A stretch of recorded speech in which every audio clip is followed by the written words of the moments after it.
Bom, voltamos e eu vou falar para vocês agora sobre um outro tipo de trocador de calor, que é o tipo placas. No tipo placas, nós temos placas que elas podem ser lisas ou onduladas para fazer essa troca de calor, para funcionar como essa barreira. Esse aqui é um trocador de calor do tipo placas e se vocês perceberem bem, essas daqui, olha, são placas colocadas uma do ladinho da outra para ocorrer a troca de calor. Vou tentar explicar para vocês nesse desenho aqui. Nós temos nessa parte de baixo entrando o fluido frio e nessa parte de cima entrando o fluido quente. Eles não se tocam. Como eles não se tocam? O fluido frio, ele vai subir nessas placas que estão indicadas em verde. Então, só existe passagem para eles nessas aberturas aqui. Na abertura vermelha, aqui embaixo, não existe passagem para esse fluido, ela é totalmente vedada. Então, ele sempre vai entrar e vai preenchendo as placas ao longo do caminho até que ele cumpra toda a troca de calor, né? Todo o trocador de calor. Aí ele vai subir e vai promover, ou melhor, ele vai receber calor aqui do fluido quente que entrou por cima e ele só consegue atravessar as placas que estão em vermelho, as que estão em verdes, ela é bloqueada para ele. Então, como a gente tem um fluido quente passando aqui e o fluido frio passando aqui, a placa ela funciona como a barreira ou um metal que vai promover a troca de calor do quente para o frio sempre. Nós temos alguns problemas nesse trocador de calor. Primeiro, ele não suporta altas pressões quando a gente compara com o tubular, ou aquele casco e tubo, né? Como eu mostrei para vocês. Mas ele tem uma grande área de superfície de troca de calor, maior que 700 metros quadrados por volume, por metro cúbico de volume. Vamos falar agora sobre os tipos de escoamento, ou os tipos de corrente que a gente tem nos trocadores de calor. São três. A primeira é a paralela. Eu já até falei de duas para vocês, mas vou explicar melhor. Na paralela, o que acontece? A gente tem o fluido frio e o fluido quente entrando do mesmo lado e saindo do mesmo lado. Nós temos um outro tipo, que é a contracorrente. Nesse caso, a entrada do fluido frio é do lado oposto da entrada do fluido quente, assim como as saídas são em lados opostos. E um outro ainda é o corrente cruzada. Nesse corrente cruzada, nós temos nesse sentido aqui o fluido de dentro do tubinho e nesse sentido aqui o fluido da carcaça, que está na parte externa. Eles não se misturam e são as correntes cruzadas. Qual que é a vantagem ou desvantagem de cada um? Da corrente paralela e da contracorrente, eu vou trabalhar com vocês em sala de aula, fazendo um exercício para a gente identificar qual que é o melhor. Mas eu quero mostrar para vocês que o melhor de todos seria essa corrente cruzada. Por quê? Porque tanto no paralela como na contracorrente, o fluido que está na carcaça, esse que está na parte cinza, ele fica durante um grande período de tempo em contato com o outro. Então, a eficiência ela é menor do que quando a gente tem correntes cruzadas, que vai entrar, olha, em qualquer pedacinho da tubulação, o fluido com a mesma temperatura. Então, o que aconteceria na corrente paralela ou na contracorrente?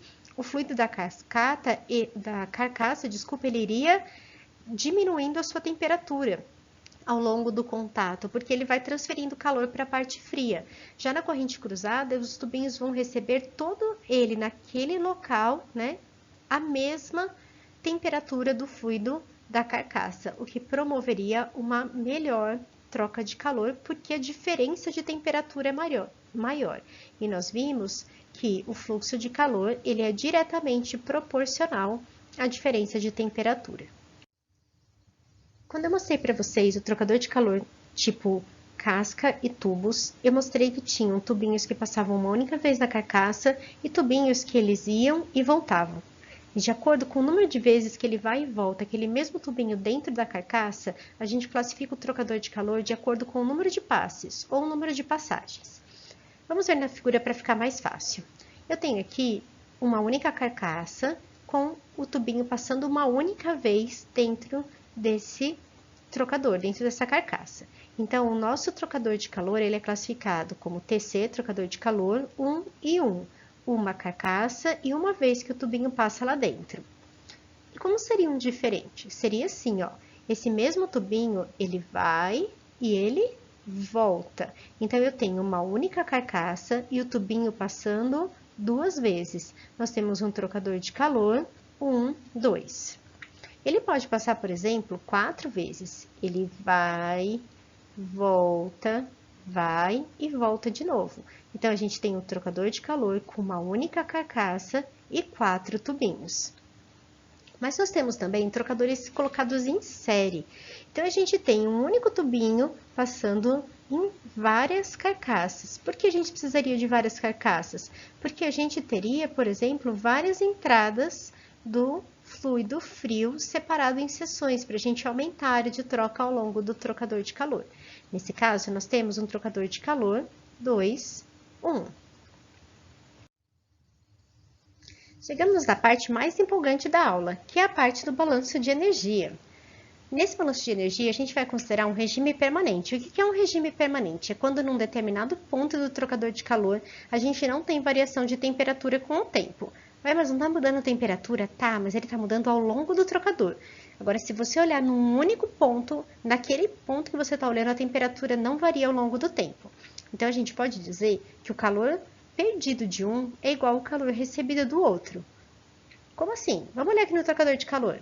Eu vou chamar desse T maiúsculo o fluido quente e o T minúsculo de fluido frio. Então, o fluido quente está na carcaça e o fluido frio está no tubinho. Como o fluido quente ele tem maior temperatura, ele vai ceder calor, ceder energia para o fluido frio. Quem perde calor é o fluido quente e perde é um valor negativo, ele diminui a sua energia. E quem ganha, recebe energia. Nós estudamos a energia, o fluxo de calor, por condução, por convecção e por radiação. Normalmente a gente tem corpos, E a gente nunca considerou o fluxo passando nesse sistema. E a gente precisa considerar quando a gente tem uma movimentação, como é que vai ser a transferência de calor de acordo com a vazão, o fluxo que a gente tem ali passando. Então, eu cheguei a falar para vocês sobre aquela camada limite que acontece, lembra? E a gente consegue determinar isso através desse cálculo do fluxo de calor, que eu acho que vocês já conhecem, que é M, Cp, ΔT. O M ele pode ser uma vazão, então ele teria o pontinho em cima, o Cp é o calor específico e o ΔT a diferença de temperatura. Então, isso aqui, olha, é a quantidade de vazão que passa e a capacidade que aquele corpo tem de perder ou receber calor. E como é que ficaria para a gente colocar aqui no nosso balanço de energia? O fluido quente teria uma massa do fluido quente, o Cp do fluido quente e a diferença de temperatura final, que é o Ts menos o Te. Como o Ts é menor do que o Te, esse valor aqui é negativo. Por isso que a gente tem o negativo aqui, para ficar valores iguais, positivos, certo? E quando a gente está falando da parte do calor do fluido frio, o calor vai ser M, a vazão do fluido frio, Cp do fluido frio, e o ΔT, que vai ser o Ts, T minúsculo S, menos o T de entrada. E como o Ts é maior do que o Te, esse valor aqui é positivo. Vou substituir isso aqui na nossa fórmula. Então, eu sei que... faltou um parênteses aqui. Eu sei, então, que a vazão do fluido quente vezes o Cp do quente, a diferença de temperatura do quente final menos inicial, vai ser igual à vazão do fluido frio, Cp do fluido frio e a diferença de temperatura do fluido frio, final menos inicial. Lembro que isso nos permite definir um projeto de trocador de calor. Se eu sei qual que é a vazão que vai passar do meu fluido quente, sei o Cp dele, assim como eu sei o Cp do frio, eu sei, por exemplo, a temperatura do fluido quente, de entrada e de saída, consigo estimar a temperatura de saída, por exemplo, do fluido frio, de acordo com a vazão, ou a vazão de acordo com a temperatura que eu quero que ele atinja. Então, isso aqui me dá uma gama de oportunidades de trabalhar dentro desse trocador de calor.